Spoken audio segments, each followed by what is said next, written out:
After almost a full year of playing SSX, we felt that we were ready to hit the slopes ourselves and put what we learned in the game to good use. We were wrong. While nursing our bruises, we were glad to hear that the folks at EA Canada had spent that year working on SSX Tricky. SSX Tricky is the world of SSX a year later. The world circuit is back on this year. We have 6 of the original riders coming back and 6 new riders joining the season as well. We've got 2 new venue locations, and all last year's stops on the tour are back as well. Over the course of the year, you can expect normal mountain or real mountain would have some considerable changes. We tried to reflect the same kind of thing in our courses, but we also did a lot of deliberate work to try and make them a lot more fun and really enhance the show-off aspect of the game as well. Give the player a lot of opportunity to pull more tricks. Garibaldi is a dramatic run. Well, we couldn't wait to get our hands on the game, so the first thing we checked out was the new tracks. Garibaldi is a new first course. One of the things we discovered with last year's game was that we wanted a much more forgiving first track. Large air, big drops, very fast speeds, with very wide bank turns and that. So it gives a much more compelling first experience for people to kind of get their bearings on the track. We tried to make it easy enough for the first-time user, and yet we kept hidden shortcuts and certain elements that are very effective for the experienced user as well. We have a huge drop right off the bat. It's about 300 or so meters free fall.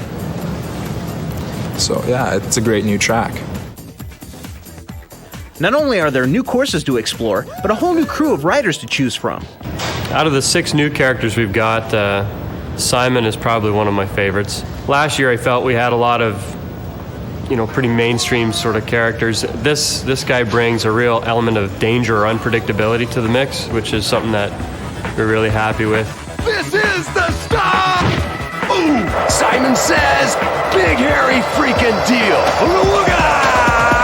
I am the man! Luther Dwayne is a good old boy, and he thinks he's quite the competitor. You look like you need protection, you namby-pamby, scissor freak, jumpy boot, wimp. His sheer size is the thing you need to look out for there, as well as his attitude. You want rough? I'll give you rough. And you really just try and make sure that your biggest visual cues are going to come across, particularly from your rear view, which is the gameplay view for the most part. So looking at a character's butt down a hill all the time, it better look good. So I guess Luther Dwayne is probably a good example of that. He's got quite a sizable crack showing in the game. One of my favorite new characters is a character that's been described as kind of dorky cool. His name's Eddie Wachowski. He's got a red afro. Upon physical first impressions, you're kind of going, what a dork. After you kind of get a little bit of a sense of his dialogue and his delivery and things like this, he's not so bad. He's just got his own style, his own thing going on. Eddie's voiced by David Arquette. You're not really picking me, are you? Just kidding! And that was a huge contributor to the overall sense of Eddie the character. That felt worse than it looked. Besides David Arquette, other celebrities that were involved in the game included Lucy Liu. This is gonna be very interesting. Billy Zane. May Buddha wax your way to victory. Oliver Platt. in the house! And Macy Gray. Ooh, look at them shoes! Where you get them shoes? The surprising thing for me personally was that a lot of them were familiar with the game and had actually played it quite a bit. Top of the world, man!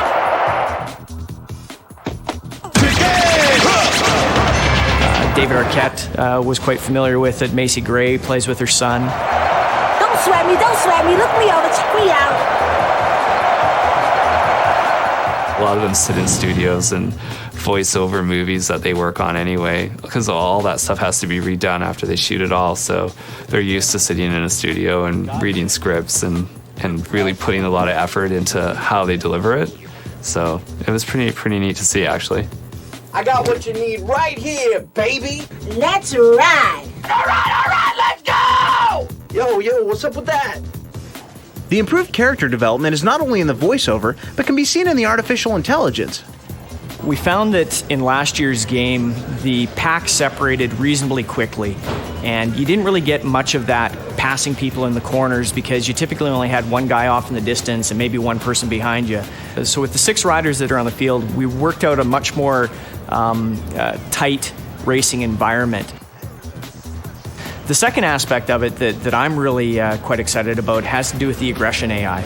Last year we had a little bit of random probability of other riders getting a little physical with you. This year we've created a real dynamic environment to that. So they react to you based on your pre-established relationship with them as friends, enemies, and neutrals. With no friends in the lineup, you better be careful out there today. These characters know each other.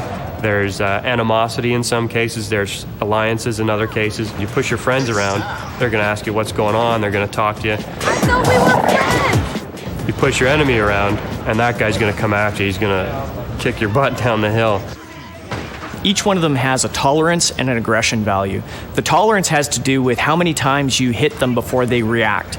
There's 3 levels of reaction. One is a verbal response, the second is a little bit of a physical and verbal response, and the third level is a seek and destroy response. It's playing awesome. We're just in love with it. Sound and music can really make the video game experience immersive. In SSX Tricky, they've taken it a step further. EA Sports a couple of years ago built a bunch of software that we use in-house, which enables us to take music and make it change depending on events driven from the game.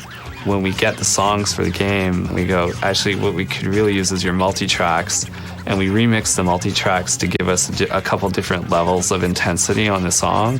So the high level would be like the standard tune that you're hearing, but if you're boarding really bad, what you might take out like a guitar riff or take the bass out, so it's just like drums. And so the software actually changes this all up like on the fly. So this interactive music software that we have is this like state of the art. I mean, it's changing the music every bar depending on how well you're doing. The interactive music is definitely cool, but what really makes you feel that you are in the game and not just playing it is the fact that the audio is in 4-channel surround sound. We spent a lot of time this year kind of sorting out how to do DTS surround. So what it does to the sound is you've got boarders coming in from behind you. They'll start talking at you and you can hear them coming up on your back, or if you hit something, it'll fly by you and it sounds like it's going by in full theater style sound. Once you start listening to DTS digital, it's really hard to go back to stereo because it sounds so good. It's really immersive. It's like you're in the middle of the game.